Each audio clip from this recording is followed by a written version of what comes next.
Good morning friends, welcome back to our channel. तो आज के আমি আর অভিধান স্কুলে যাচ্ছি। অভিধানের স্কুলে আজকে সেফ ডে।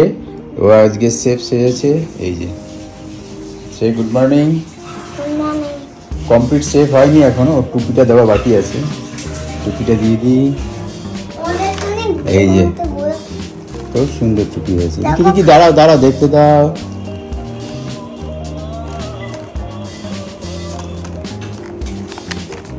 একটু দাঁড়াও শুনো, এইখানে দাঁড়াও। এই যে আমাদের নয়া সে, হাই হাই করে দাও। বাহ, দারুণ লাগছে তো। তোমরা গত ব্লগিং এর ভিডিওতেই দেখেছো যে আমি গত রাতে এগুলো পরিষ্কার করার চেষ্টা করছিলাম, মানে কভারগুলো পরানোর চেষ্টা করছিলাম, কিন্তু সামহাও হয়নি। তো আজকে স্কুল থেকে এসে মেয়েটি কাজ করতে আসার আগেই আমি এগুলো করে নিচ্ছি, কারণ যাতে পরিষ্কার থাকবে ঘরটা।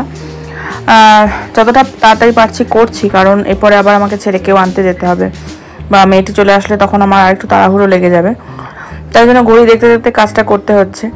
আর এটা সেই দিনই আমি পরিষ্কার করলাম, নিচটা আবার নোংরা হয়ে গেছে। তো টিভিটা যখন পরিষ্কারই করছি ভাবছি একবারে নিচটাও পরিষ্কার করে নিই।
আজকে ছেলের স্কুলে মাস্টার শেফ ডে ছিল, তো ওখান থেকে এসে মেয়েটি তখন কাজ করতে আসেনি, পরে এসছে কাজ করতে। তাই ভাবলাম যে এইটুকু বাকি আছে এই কাজটা, এটা কমপ্লিট করেই নিই। আর ওদিকে ছেলে হাত পা ধুয়ে খেলছে, আর সেই ফাঁকে আমি এই কাজটা সেরে নিচ্ছি।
এক্সট্রা সিলিন্ডারটা রাখার জন্য আমি এরকম একটা শেলফ বানিয়েছি, মানে বক্স মতন। তো সেটাই দাদা ডেলিভারি দিতে এসছে, আর হ্যান্ডেলটা এখন লাগাচ্ছে দাদা। লিভিং রুমটা তো আমার মোটামুটি ক্লিন হয়েই গেছে, 2-3 দিন ধরে করছিলাম টুকটাক করে। এখন এটাকে ডেকোরেট করার পালা, মোটামুটি সাজানোই আছে। তো এক্সট্রা কিছু অ্যাড করব, যেগুলো কিনেছি সেগুলো কিছু অ্যাড করব।